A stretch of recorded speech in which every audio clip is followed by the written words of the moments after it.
네, 안녕하세요. 반갑습니다. 11월 16일자 브리핑을 17일 날 보내드립니다. 돈 뜨겁게 사랑하고 차갑게 바라보라. 네, 그 제목을 좀 가져가 봤습니다. 부동산 좀 차갑게 바라볼 필요가 있지 않을까요? 제가 좋아하는 강호발님 영상에 달린 댓글인데요. 강호발님에게 한마디 합니다. 난 망하는 장소만 찾아 헤매니 이분 사전에 긍정이란 단어는 없을 듯. 그 낙후된 곳에 가서 음, 긍정을 백날 첫날 부르짖어 보세요. 긍정적으로 되나 안 되나. 근데 강호발님이 일가를 날렸습니다. 한문철 TV가 교통사고 안 나는 영상을 올리면 나도 긍정적인 거 올릴게요. 이렇게 했습니다. 있는 현상을 차갑게 그대로 보여주시는 거죠. 서울 아파트 거래량 지금 460건 정도, 25% 정도 거래가 신고되었다고 봤을 때 뭐 2,000건 혹은 2,500건, 올해 1월달, 2월달에 거래량을 깨고 내려가는 그런 거래량이 나올 수도 있을 것 같습니다. 거래량이 줄어들면 가격이 상승 탄력을 받기 힘들죠. 주간 기준으로는 800건대의 거래량 수준이 나와주고 있고요.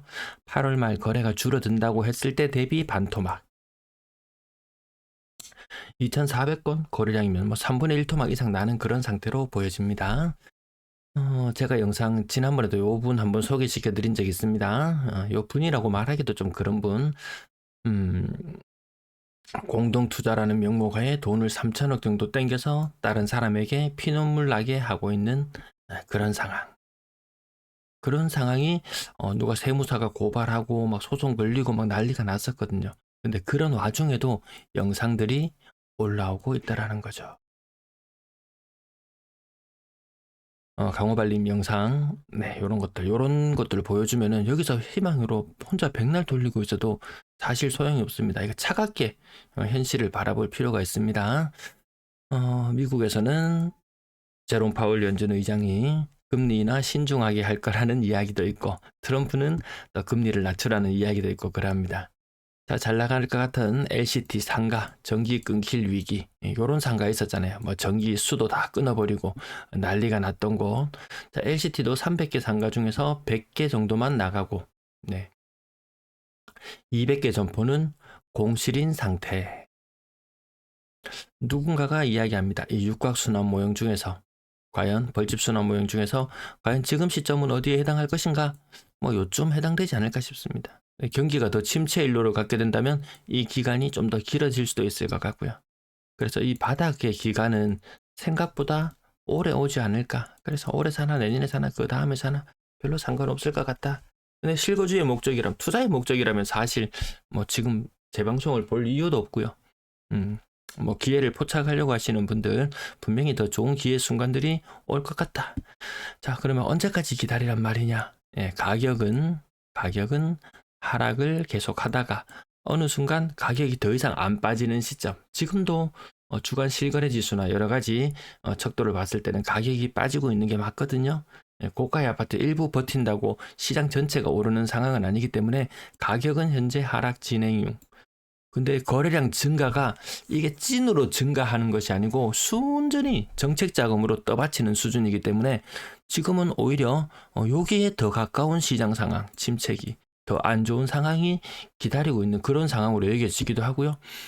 올 초에 혹은 작년 초에 거래량이 증가할 때는 마치 회복기 마냥 시장 분위기를 잡긴 했지만 지금 시장이 침체라는 건 부인할 수 있는 사람은 없을 거예요. 자, 유가순환 모형에 따라서 가격이 오르내림이 있을지언정, 자, 경기가 침체하고 전반적인 경제 상황이 좋지 않은 상황으로 흘러간다면 이 순환 모형의 굴레를, 과거에도 순환 모형은 언제든지 있어 왔습니다. 근데 경기가 좋은 시절에는 자, 이런 식으로 그리면서 올라갔다면 경기가 부동산 사이클이 돌긴 돌되 이상하게 돌죠. 이런 상황도 염두에 둬야 된다. 이 상황만 희망회로 돌리면서 긍정회로 그리면서 기다리고 있다가는 이런 시장과 맞닥뜨렸을 때 대비책이 없더라는 거죠.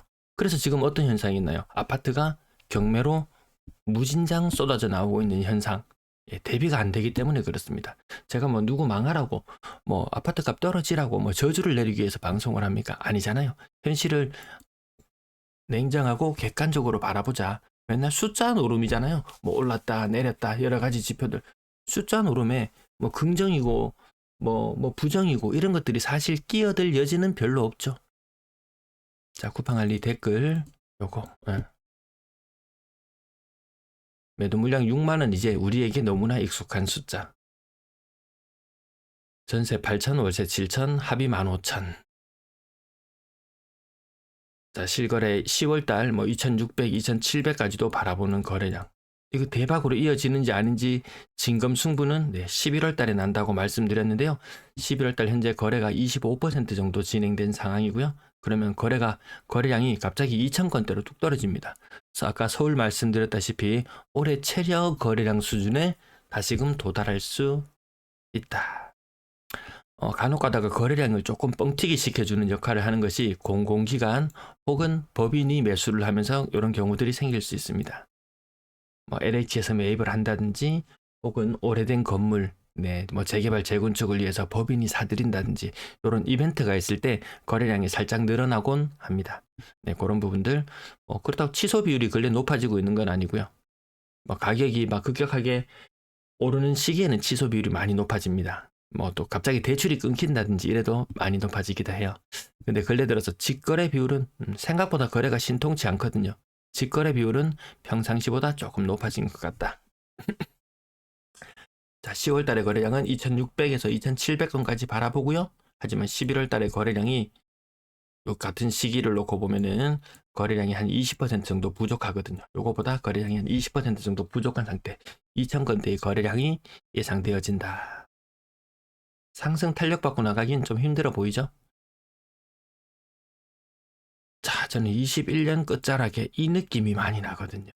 그 다음에 21년과 24년이 다음라 있고 22년과 25년이 다음라 있을지도 모른다. 자, 요럴 때 과거에 괜찮은 기회를 잡았는 사람들이 있거든요. 또 기회의 시간들이 온다. 왜 기회의 시간들이 올 수밖에 없느냐? 제가 어제도 말씀드렸던가요? 자영업자, 그 다음에 주담대 이렇게 했을 때 자영업자 소상공인 대출, 자영업자 대출 이렇게 표시했을 때 이자만 갚다가 원금까지 같이 갚으니까 지금 자영업자들 무척이나 힘들어 하잖아요. 주담대 금리 2.5%, 2.7% 대출 받았던 사람들 갱신하면 대출 금리가 얼마라고요? 4% 후반이거나 5% 초반으로 갱신됩니다. 이게 두 개가 충돌을 일으키죠. 이걸 몽땅 다 갚아 나가야 되는 시기입니다. 한 7천, 8천만 원만 빌려도요. 자영업자 대출 원금과 이자 3년 동안 분할해서 갚아라 이러면 월 2, 300만 원씩 갚아야 돼요. 주담대 한 3억만 대출 받았어도 3억만? 이거 3억도 엄청 큰 돈인데 3억 정도 대출 받았으면 원금 100만 원, 이자 100만 원 갚다가 원금 100만 원, 이자 100만 원에다가 또다시 100만 원 이렇게 추가되는 이런 사태가 생깁니다. 한 달에 숨만 쉬어도 자영업자를 하면서 주택을 찾는 사람들은 숨만 쉬어도 한 달에 500만 원 정도를 갚아 나가야 될 수도 있다. 자영업자 500만 원 못 벌어가거든요. 자영업자 80%가 월 100만 원 가져가나요? 그 정도 수준입니다.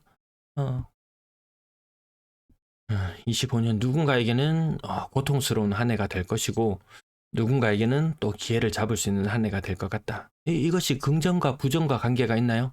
자, 이렇게 돈을 얼마를 갚아놔야 되고 이 숫자를 계산해 나가는 것 여기는 긍정과 부정이 없습니다. 다만 이것을 미리 대비하고 계획을 세워나가서 그 위기를 극복해낼 수 있느냐 아니면 온몸으로 받느냐 그 차이만 남아있는 것 같습니다. 준비 안 된 상태에서 어느 순간 날벼락 이런 소리는 하지 말아야 되겠죠. 지금 다 예견된 일들이 성큼성큼 오고 있는 그 정도 수준이니까요. 10월에 노란색 보시면은 10월의 거래량은 사실 폼 미쳤다고 이야기할 정도로 다 엄청납니다. 근데 해운대구만 하나 놓고 봐도요. 11월 달 거래량 지금 25% 정도 신고되었다고 말씀드렸죠. 요게 200건대로 또다시 거래가 뚝 떨어집니다. 이게 모든 구가 요 정도의 거래량의 흐름을 보인다면 아무튼 올해 최저 거래량도 나올지도 모를 정도로 분위기는 심상치 않다. 실거래 가격 해운대 경동 제이드 비싼 아파트들 좀 치고 나가는 현상 여전히 보이고요. 한동안 힘을 못 썼던 삼익빛이 꼬라박은 이후에 지지부진한 흐름을 보이다가 근래에 고층 이런 이야기 나오면서 또다시 가격 조금 치고 올라가는 거래들이 조금 나오는 것 같습니다. 자, 그 다음 가격 한 10억대 정도 하면 요 정도. 요게 조금 비싼 아파트의 전형. 예. 뭐 15에서 20% 정도. 고점 저점 기준으로는 그 정도 반등. 고점 기준으로도 그 정도. 예. 아직까지 회복하지 못한 것이 훨씬 더 많습니다. 3위 은근히 근래에 갑자기 좀 탄력 받는데요. 조금 관심을 가지고 지켜보도록 하겠습니다. 어제는 고가 아파트 거래가 좀 덜했고 오늘은 조금 더 나오고 계속 좋지 않다는 거죠.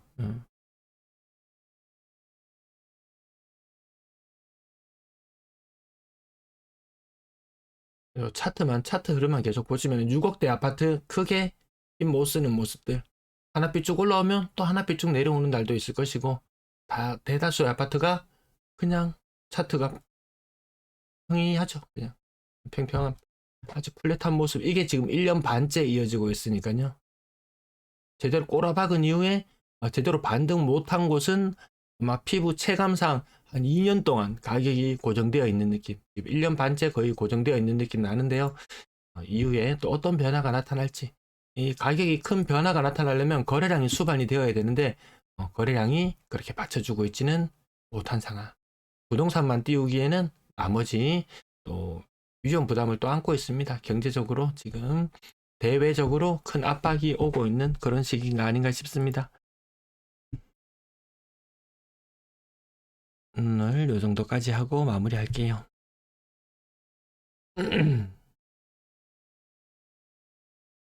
네, 시청해주셔서 대단히 감사합니다.